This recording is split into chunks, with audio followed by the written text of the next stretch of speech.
Good morning, everyone. High Point City Council Mayor Pro Tem Michael Holmes calling to order this session of the Transparency, Engagement, and Communication Committee, otherwise known as TEC. With me in chambers today are all members of the TEC Committee, Councilman Dr. Patrick Harmon, Councilman Britt Moore, and Councilwoman Amanda Cook. Today we have a couple items on our agenda, and we will begin with item 2024-434, Citizens Academy update, and that will be presented by Carla Huggins, our lead fellow. Come on up, Carla. Good morning, everyone. I hope we're all feeling well rested. I just want to reintroduce myself and take a moment before we begin. I'm Carla Huggins, the Lead for North Carolina Fellow, serving here in High Point. So over my 11-month fellowship, I'm here to sort of give a hand on any projects and build capacity. So anything the city wants to do but maybe hasn't had the chance to get to yet, my goal is to assist with that as much as I can. And so one of the things we've been working on over the past few months is the creation of a Citizens Academy here in High Point, which we're tentatively calling High Point 101. As a little bit of background on what a Citizens Academy is, it's a municipal-run program. It's an educational program where they bring residents from the community. Uh-oh, did I hit something? Oh, perfect, thank you. It's an educational program run by municipalities over several weeks where residents are brought in from the community and taught firsthand by local government staff about the various operations, services, and divisions of local government. So we looked at several examples across North Carolina when compiling the one for here in High Point, but I wanted to highlight a few for you so you can see Concord has one, Greensboro, and Kinston. And you can see from those Kinston and Greensboro examples that it can also be a mix and delivery of in-person classroom sessions and also tours, interactive, hands-on experiences as well. This program would fit into High Point's continued commitment towards programs that bring together city staff and leadership with community members for mutual growth and collaboration. So obviously Leadership High Point falls under this category, but I also wanted to spotlight our Citizens Police Academy, which is held twice a year. And it's a 15-week program, but it is doing on a departmental level what High Point 101 seeks to do citywide. So the police department will bring in residents in the same way, teach them about police staff, policies, procedures, things like that. And the goal there is to achieve transparency and foster a sense of service in participants through this educational program. A general overview of the timeline for the Academy: in July and August, the application window will open, and anybody that is a resident of High Point that is 18 years or older is encouraged to apply. Once that period's over, 20 participants will be selected to participate in the 8-week session program, which will begin in September and run through early November. That currently is scheduled. We're looking to do 2-hour sessions from 6 to 8 p.m. on Thursday evenings here in City Hall. And we'll provide a light meal at those sessions as well to participants and also participating staff. And then following the final session, which will also include a graduation ceremony, we'd hope to recognize them at the next council meeting and in recognition of their achievements of the program. To hone in a little bit on the sessions themselves, here's a rough overview of what the sessions would look like currently. So as you can see, the first session would be introductory. It would largely introduce the participants to High Point, but from the city sort of perspective. So that can include city structure, its context, its history, things like that, and an introduction to local government more generally. And then as you can see, 1 or 2 departments per week following that, concluding with Parks and Rec in that final week, which will also include a graduation ceremony. And I also want to say on this slide, with anything we're having in the fall or spring terms, market becomes a big consideration in scheduling, especially when it comes to staff capacity. Certainly. So if we were to hold this in fall of 2025, which is currently the goal, then market would be held when budget and finance, that 6th session would be held. What we would do is we would just bump sessions 7, 8, and 6, 7, and 8 just back a week. Mm-hmm. That way we're giving staff the time and resources that they need in that week to handle anything that might come up. To hone in even more, here's some session topics that each department might cover. So that goes events and programming, anything that they might be housing.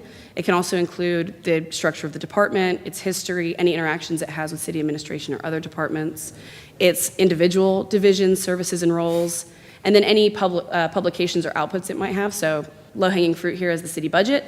The budget department might go through how they compile the budget, its highlights, things like that. And then lastly, any projects, either in the past, present, or future, what the department's working on, and why that matters, why it's important that these projects are accomplished. Lastly, I really just want to emphasize some benefits here of the different benefits of a Citizens Academy. So obviously it's an educational program, and so residents hear firsthand from city staff that are carrying out these operations, that are delivering these services, that are serving in these operational capacities, and they hear firsthand how these services work. And so the idea is to foster a partnership there and a collaboration between residents and between staff. We also hope that over the course of the program, community members will not only learn more about government, but then feel compelled to also serve the public in some way. And that can mean serving on a board or commission or some other form of service. And that would make them more competitive applicants for any sort of service following the program. And then lastly, again, transparency is the name of the game here. And so I know that we're in the public sector, everything is public knowledge, but sometimes it might be hard for residents to know what to ask or where to start. This program is a great opportunity for them to get that baseline knowledge and hopefully answer some questions while also allowing them to ask some new ones. And so that's kind of the goal of the program. These three big overarching umbrellas are what we're hoping residents can get out of the program overall. Wow, exciting stuff. I've flown through that a little bit, but I'm happy to answer any questions you it's might good. have. I think it was a really insightful, comprehensive overview. Does anyone have questions for Carla about the Citizens Academy? I have a few. It's Councilman Moore. Councilman Moore? Thank you for the presentation. How long has this type of outreach been going on? You mean here in High Point? Or Yeah. so High Point, I believe, used to have a Citizens Academy. I believe it was discontinued sometime around 2010, 2011. We have not currently done any outreach. We've been working on really compiling this, but I can tell you that Citizens Academies are very common across North Carolina, and the High Point Police Citizens Academy has been ongoing for several years. And what's the capacity of the enrollment that you could receive? So we're hoping, the volume could vary year to year. We're hoping to get a lot of interest, especially in our first year, but we'll only be able to accept that 20 applicants for the first year and then go from there in following years and have a better idea of what that might look like. And how do you plan to reach these people that you hope will apply that are 18 and older? What are your plans for that? Our goal currently, we haven't fleshed out a comprehensive strategy just yet, but the goal is for press releases to get the word out in any way we can and to really make sure that we're reaching the community, not just folks who might tune into council meetings who are maybe more civically engaged, but also to reach folks who might not be aware that the program's happening unless we manage to get that in some other way to them. Maybe the education system at Absolutely. some level up? Absolutely. Councilman Moore, if I'm not mistaken, this was something that we introduced. I think we were at City Vision, and I think we remember seeing this, and I think we brought this back to kind of get this jumped off, and this was, I think, last year when City Vision. So you don't just play when you go on those trips? No, not at all. I mean, we actually, it's about a 70-30 split to play, but we actually work. But no, I think we got this idea, and I think we introduced it to staff, and they've been working on it since then. So, one question really quick. In terms of evaluating who gets selected, like what criteria will you use for the applicants to select them? Sure. So what we would do, I can tell you that we haven't worked out the selection process necessarily, but I can tell you that Lexington, North Carolina, their process looks like ensuring that all applicants meet the criteria, so over 18 within city limits. And then what they do from there is they form a committee, a small committee, usually consisting of the mayor, mayor pro tem, a staff member, and then a city manager or designee. Sure. And then they go from there and select. And what we would hope to encourage is a diversity in age, gender, race, background, occupation, and geographical location. Things of that nature. So, will you consider ward representation, like maybe applicants from different wards to make sure that there's, a cross-section of the city from different wards? The goal is, yes, that we've been focusing more on geography than the wards themselves, but we're hoping to take into consideration that we're getting a good sample size from the community. Good stuff. Any other questions? I had a couple. Councilwoman Cook? Do you have any idea what the budget impact would be? Yes, so the funds are already available and they're already existing, so there's no need to budget that in the budget as a separate item. The budget will be around a little over $3,000, I believe, and most of that is food costs. We want to make sure that food and cost isn't a barrier to participation. So when folks come, we want to make sure that we're providing something for them and any staff that are also taking the time to give these presentations. Upon graduation, graduates also receive a certificate, a lapel pin, and a custom graduation gift. Those are also the other components of that budget cost. But I believe food makes up. We've budgeted $2,400 out of about $3,000 for just food alone. Is there any childcare opportunity for parents? We've not currently looked at that, but we absolutely can. And I know that Councilman Harmon has suggested, like a Schoolhouse Rock for a High Point type show. Has there been any discussion of collaborating with our new communication specialist to provide like a web-based outreach for, because this is 20 people at a time. Right. It's a very tiny fraction of our city. So I think if we're doing these programs, if we can capture them and package them so that more people can kind of see into it. that would be Absolutely. I know Huntersville does a program. They published their spring of last year, I believe, materials online. So we could certainly look at doing something like that so people have access, maybe not to that firsthand session, but still to that information more generally. Okay, thank you. Absolutely. So how long do you anticipate these sessions lasting? About 2 hours is what we've budgeted for right now, so 6 to 8 p.m. And these are all in person, I assume? Yes. Yeah, this is great. Thank you so much. Good stuff. If there are any other questions for Carla? Carla, thank you. Thank you. We're excited. Thank you, Carl. All right. Well, next up on our agenda, item 2024-435, disparity study and MWBE program update. And we will have Cynthia Barnes, our MWBE director. Is it director? Is it director? Coordinator. Coordinator? Yes, coordinator. I'm trying to give you a promotion right here. All right.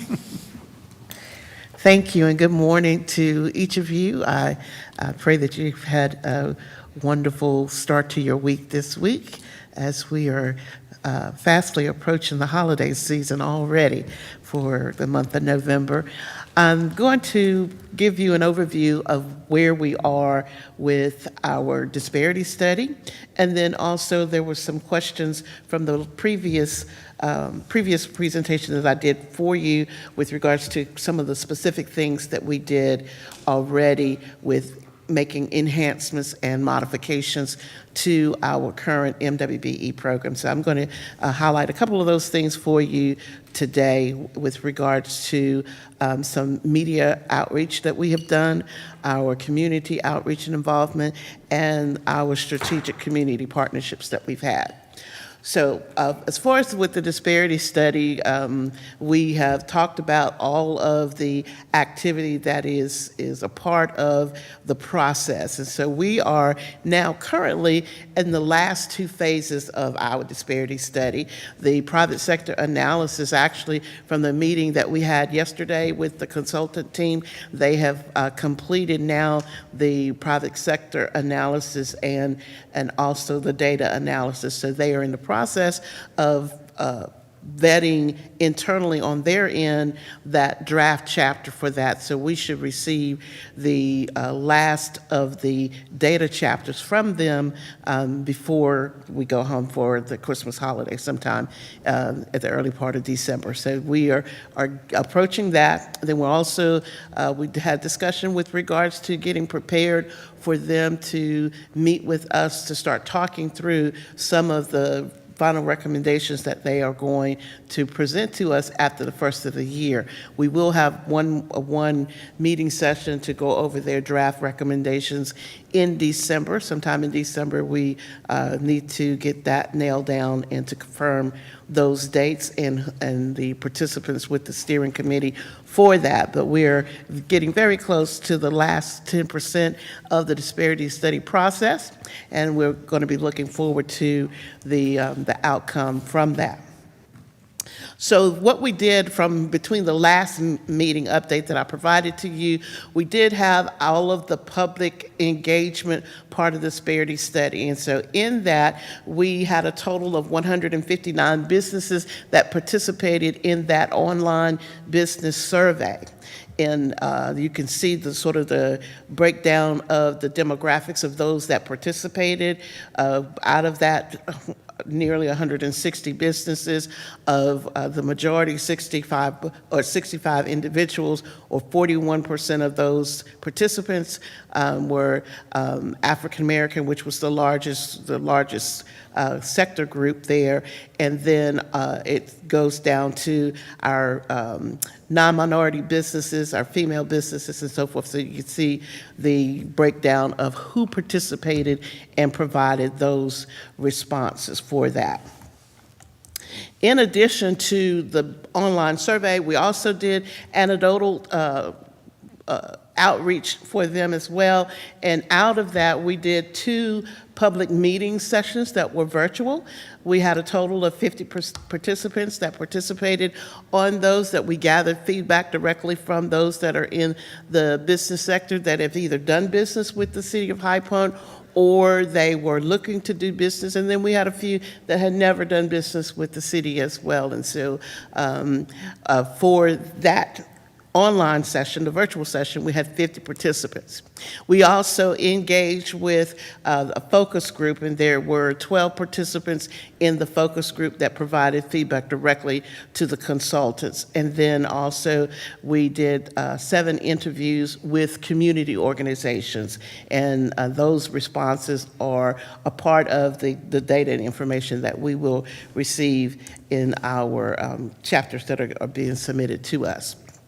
As it relates to the MWBE program itself, as I stated previously before, that we have made some preliminary adjustments to our existing program that has been in place now for several years, that we wanted to make sure that we incorporated some of the legislative changes that have taken place that we reviewed. So far for this first quarter, I have performed 16 document reviews of solicitations that we have had up through, and this is up through September, the end of September time period that I took this snapshot as it relates to the bid solicitations, because we've had several more since then. Also, we continue to work with our departments in being able to identify opportunities. Several departments have contacted me either directly or just shared some data and information on businesses that provide services that the city provides, that they were requesting a number of MWBE firms to be able to reach out and contact. So I continue to provide that, as well as developing a training module for the departments, especially those that are engaged in projects that are in construction or significant professional services. One of the other things that I have reached out to do with regards to community engagement as well as partnership, and I've included it here, is a partnership with High Point, with Thrive High Point. Dr. Roberts and I have talked on several occasions with regards to being able to collaborate on some of the outreach that we provide. And then also I've attended a couple of the events that they have had there at Cogden Yards, and I'll talk a little bit more about that. Then also there is a media outreach that we are engaged in doing. One of the things I want to make sure that we do is to increase our presence in that digital space. The younger entrepreneurs, we know that that's the way that they consume a lot of information, and that's their preference for how they receive notifications. So right now, there's more presence on what we post on the State Hub website. Also on my LinkedIn page, I'm able to engage with a lot of the MWBE community as well as organizations through that portal as well. Some of the documents, and there's several that we've done, and I'm just going to highlight a couple of them in our bid documents. We have not only enhanced a little bit of language to include the new designations that the state has on MWBE categories, but we've also made modifications to some of the documents that are in our bid solicitation. So one that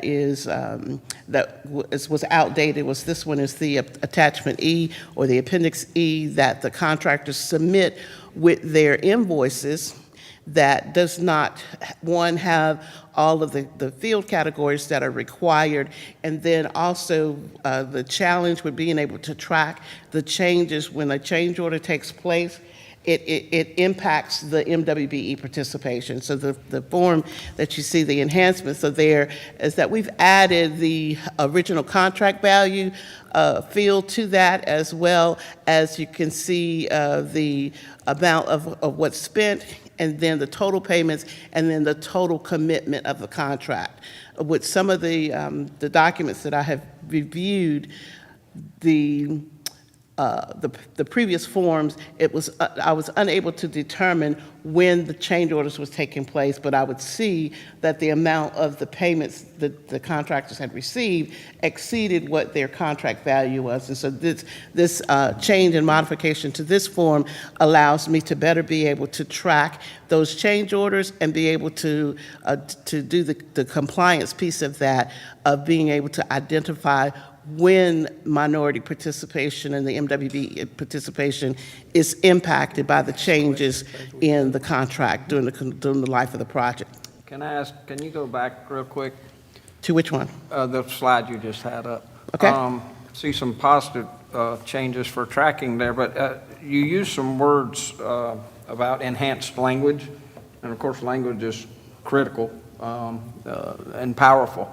But I noticed along the bottom, there's a distinguishment on the left under minority categories. You have female, and then on the second attachment to the right, you break that down into white female. Why the difference? Well, it means the same thing. The designation of the female category, because the way MWBE utilization is reported by ethnicity first. So even if you are a female business owner, and if it, say for instance, if it was me, because I'm an African-American female, I get counted under the black utilization first.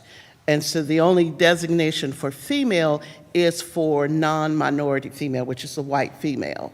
And the designation on the form is the way that right now it's being captured in Lawson. So it's to help our project managers to make sure that they're understanding actually what they're reporting. But the designation is always been the same. For female, the designation means white female-owned businesses. Okay, I just wondered, again, going back to the power of language, I'm still not clear on why one form just simply says female and the other, why the inconsistency? Why would it not be the same on both forms?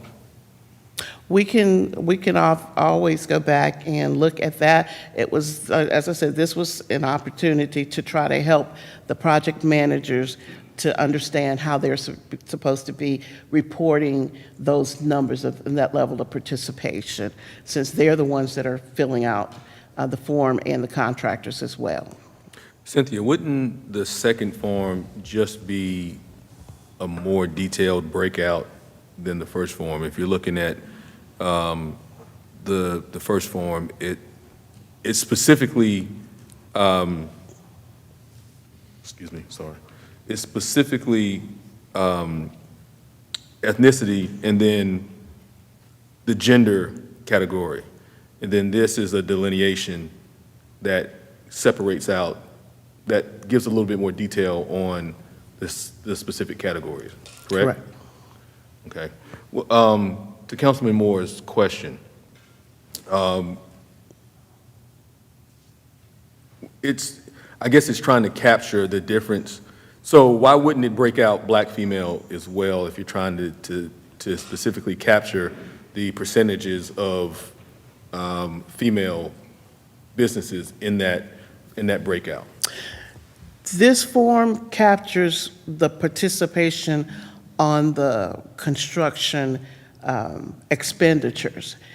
The reporting that goes into our state designation, there is an opportunity there that we can capture the ethnicity and the gender. Okay. Right now, the way that we're tracking the information, we're only, it's gender neutral. So Sure. It's really just based on our ethnicity, and the gender comes into play as it relates to the white female business owners. After the disparity study, they may make the recommendation that we do some things that we're capturing more on the gender, but the way that the reporting is done at the state level, it's just capturing ethnicity and the white female owned with regards to utilization. But we do have a mechanism that we're working towards making sure that we can actually delineate exactly how many of our business owners are women-owned business entities in addition to what their ethnicity is. Yeah, that was going to be my next point. Is there an opportunity for statistical modeling that says, hey, we have this percentage of AAPI-owned female businesses, or African-American female business, and we have this percentage of breakdown? There is opportunity for us to do that. We do have that capability. Okay. It's manual right Sure, now. sure, But we do sure. have Sure. the ability to do that. I understand. We're hoping that with the new ERP system, Sure. that those are going to be components that will actually be built into that financial tracking piece. But as we are entering the information for the State Hub Office, we do have that option that's there. I guess my point was the consistency of information, and Okay. if your end product of what you're hoping to capture, if it's consistent from the start to the finish, it's easier to track and follow, and seems much more efficient to me than changing it midstream in documentation as you go. Okay, all If- right. If I may, though, I think for the people who are using this form and that information, female means white female now. The only person that would get that designation would be white female. So the tracking, you would be able to use those categories interchangeably either way. And so that's just a designation that helps us understand when we're looking at it, female does mean white female. And then every I ethnicity get would it, be I get grouped it, but on together. one form you say it, and on one form you don't.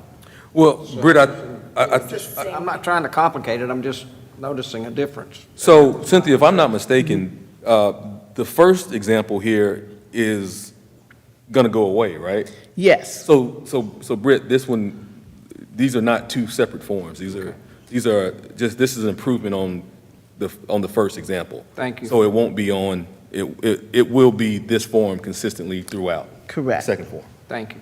Okay. All right. The other part of being able to improve the notifications is that the State Hub Office has a bid opportunities portal that is a web application. And so as we have solicitations, we are now able to post those solicitations that give us that exposure for bid opportunities across the entire state to not only MWBEs, but also to other prime contractors that are looking to get participation. And so that this is an example of what that looks like once it has been posted and uploaded on the state website, on the webpage. It gives us an opportunity to increase the exposure for both our MWBEs in the instance that they receive automatic notifications for those that are certified and registered at the state level, at the State Hub Office, and they have identified what their trade or their discipline is. When we post opportunities, they will get automatic email notifications about the projects that we have, solicitations. We actually post all of our solicitations, whether it's for goods and services or whether it's for construction. So everything that we are now bidding in the community, we are also posting it statewide as well. So this is an example of how we're increasing our presence electronically as well. Then with regards to our media outreach, I created an ad that really markets the MWBE program and allows people to get a snapshot of what it is that we do, the service that we provide, and how to connect and communicate with us. And so for some of the sponsorships that we have participated in the community and across the state, I have included this as a part of the sponsorship ad. So it's in some of the print media that went out with these events, and then also is posted when I'm at these expos that is on display, and it's also a part as a handout, a takeaway that MWBE businesses that interact with me when I'm out in the community, that they're able to take this with them. That gives them an overview of the program as well as our contact information for that. We are working on some enhancements for our webpage as well, and so you'll see some of this content as well as we continue to increase our footprint in the digital space with regards to the MWBE program. With our... Quick question? Yes. On that, you talked about expos. Can you expound on that? Give me an idea of expos you attend and how many and where, or are these virtual? I've got that included in here. I'm coming to that with our community outreach and what we've done for this first part of for the year. Since July 1, I have been engaged with 10 community events. With those business expos, we will see as in addition to promoting the program, it also gives me an opportunity to recruit potential new businesses. And we've had several that have followed up from these expos that I have met with in my office or met with virtually, and have gotten them set up so that they're now registered as vendors for the City of High Point. And I've also assisted several of them with starting that process of getting certified through the State Hub Office for those that were not already certified vendors. But during some of these events, it gives me an opportunity to network with the businesses as well as network with some of my other colleagues that are also doing advocacy work across the state of North Carolina as well. I participated as a panelist for one of the events that was happening with Thrive High Point with their Small Business Summit earlier this year, back in September, for advocacy events and networking events throughout the state of North Carolina. 2 of the regional statewide conferences, which one we just finished last week, and then our annual MedWeek participation as a co-sponsoring agency for MedWeek. Can I give you a little shout out? Because Yes. I attended the MedWeek Summit, and it was awesome, and it was really great to see High Point up there with everybody else in the region that was sponsoring it.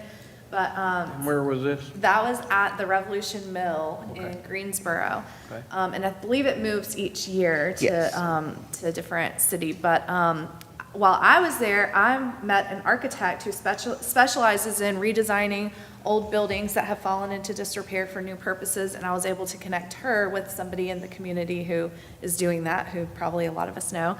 And we've already had a follow-up meeting from that. So it was an excellent opportunity, but also the Department of Transportation presentation as part of that was an awesome opportunity for very low entry into state contracts, Department of Transportation contracts, with free training and certification opportunities for anyone who can get a small business license. So I felt very proud to be there, and I thought it was a great event. Absolutely, thank you. Is this type of outreach, when you talk about the state, is this crossing state lines in any way? I mean, are people, we're not far from the Virginia line. So is there any crossing here, or is this currently in a situation where it's reaching out to your region and your state?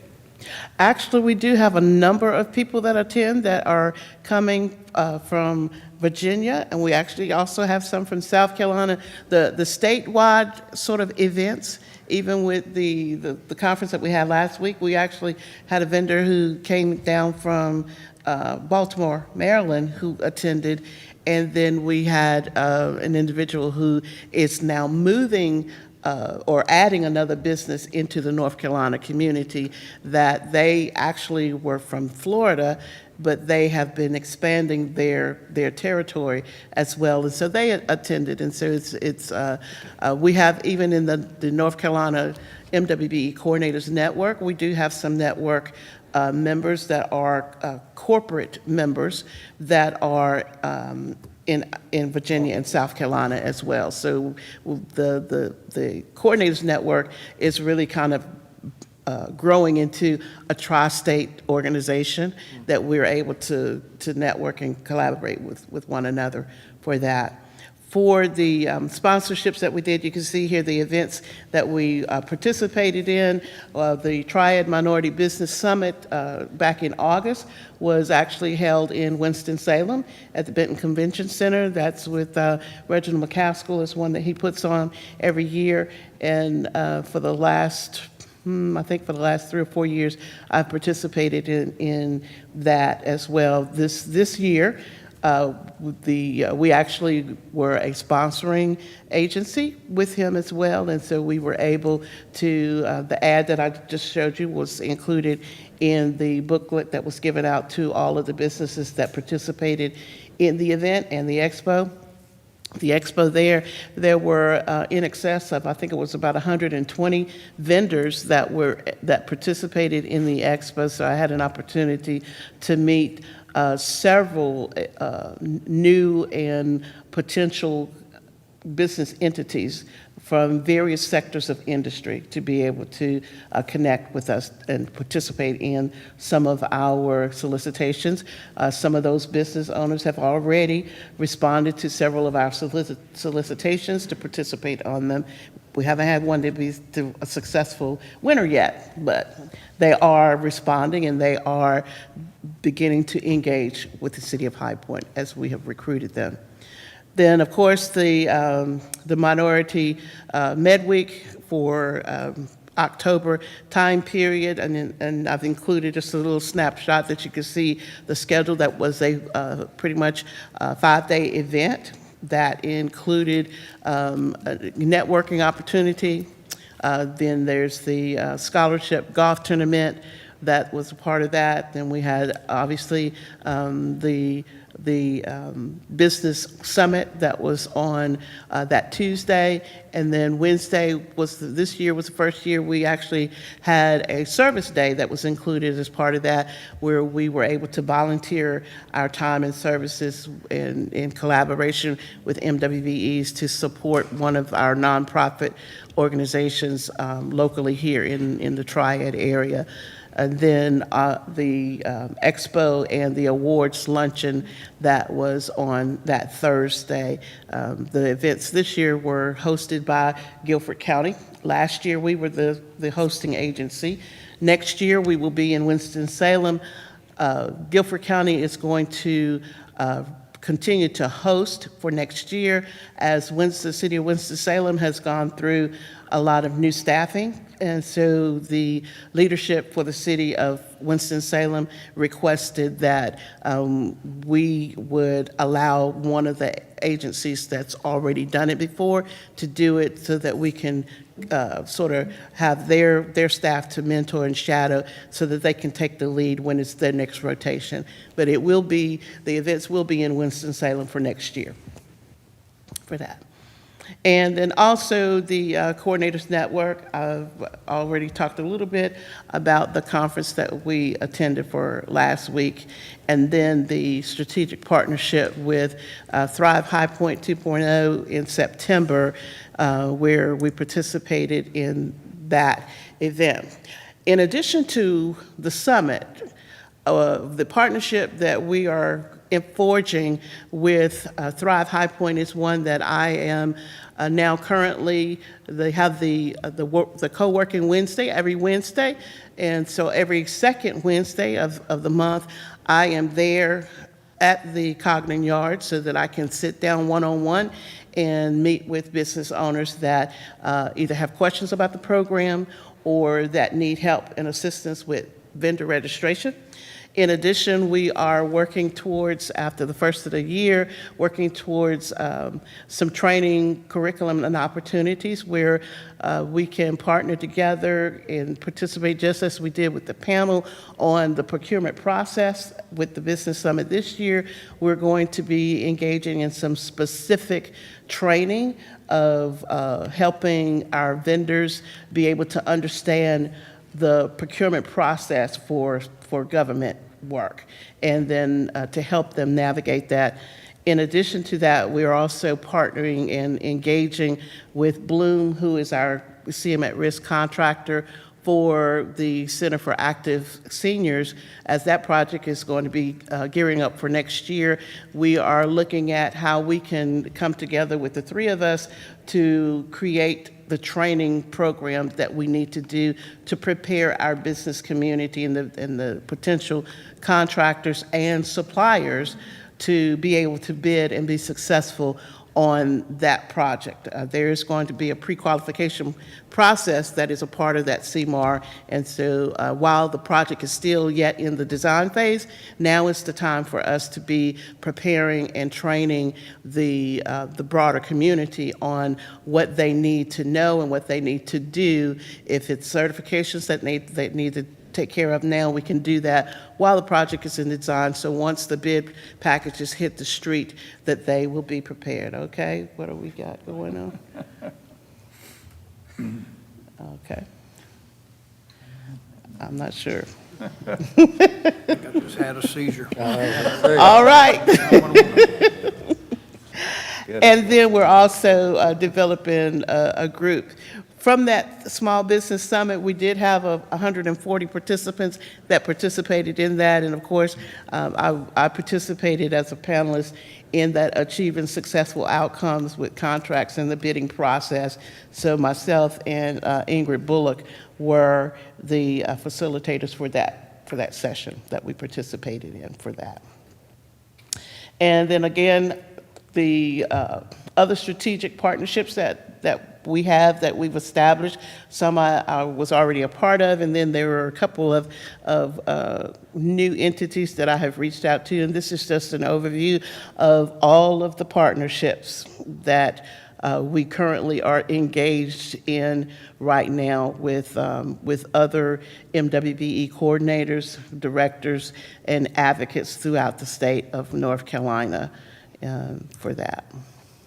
And then just a little highlight from MedWeek, as Councilwoman Cook has already shared her experience and her perspective on what we did. Again, Guilford County was the partnering agency this year, and some of the events that took place during the MedWeek event. So for the next update, which will probably be in February time period after the next quarter, we will be able to provide you some information on our actual utilization statistics. We are working through with our IT department on some of that data now, and we'll have the opportunity to get that information finalized. And then there will be yet another disparity study update as to where we are with that. Again, as I mentioned earlier, we will be much closer to preparing for their presentation to the full council on their recommendations and their findings. So by then we'll have a better feel for that, but we will be able to give you an update on our actual spend analysis for the first half of this fiscal year. And with that, I'll entertain any additional questions that you might have. Thank you, Cynthia. Any additional questions for Cynthia this time? I have a couple. So you said you reviewed some of the bid solicitations. I'm curious if I just reviewed 16 of them. I'm curious if you found any changes to recommend to the bid solicitation. You reviewed those. Well, since we have updated our template, most of those don't have a lot of changes that have to be made directly as it relates to the MWBE language. What my review and assessment is now is every solicitation, I look at them to look at what is the scope of work, identify what are the industries that are impacted by that, so then I can identify MWBE businesses that we need to contact directly. There are sometimes that there may be some questions as to if it is an informal project or if it needs additional detail to the solicitation. It may need some sketches or something like that. So when I review them from the perspective of Are these documents a solid set of documents for MWBEs to be able to take advantage of the opportunity? And then to marry those with the businesses with the actual scope of work that has to be done. Then I also have to review them so that I can put those posts on the state website. So I'm looking at the bid documents for identifying the MWBE opportunity, as well as the soundness of the documents that have been put together. Thank you. The other question I have was the anecdotal data for the disparity study. How does that fit in or could fit in with their recommendations? I mean, since I guess part of the disparity study is like finding, hard data, right, and not just people's speculation. So how does the anecdotal data collection information fit into, I guess, the bigger puzzle of some of the recommendations that may be coming out? Well, I'm not sure where they are in that particular process. I don't want to speak directly to ours, but from past history of the other disparity studies that I have been a part of, typically that anecdotal information will inform us of some of the gaps that we have in our programs. And their recommendations will be based on, there are going to be, some of the comments might be similar or the same from business to business. And so the ones that are the most frequently indicated typically rise to the top as a high priority recommendation, but not knowing where they are in what they have analyzed for us, we have not received that feedback yet from them. I don't want to speak to ours, but I can speak to in the past. Basically, it may be something as simple as providing better access for MWBEs to be able to view the solicitations and documents. Right now, I allow businesses that if it's not a solicitation where all of the documents are posted on our on the webpage, then I've had some that have come to my office. We do have drawings and specifications in our office that they can come and they can sit down at a space and review those. Sometimes I might sit down with them and review the forms and explain to them how to complete those forms that are required to be submitted with their bid package to make sure that they're not disqualified for either not understanding or doing them incorrectly or not including the documents that they're supposed to provide. But typically it's going to be concerns and issues that are repeated through that analysis that they do will inform what recommendations that they provide. All right, thank you.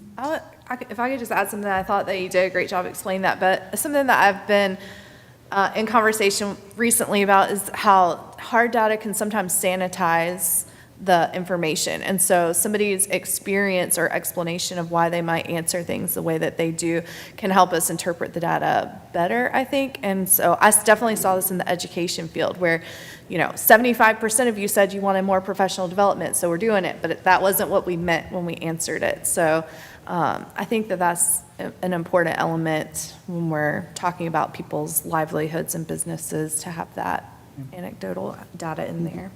Excellent Thank point. Any other questions, final questions?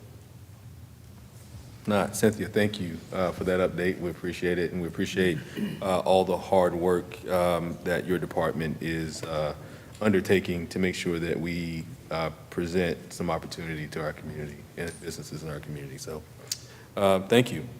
If there's nothing else to come before the Tech Committee, we are adjourned.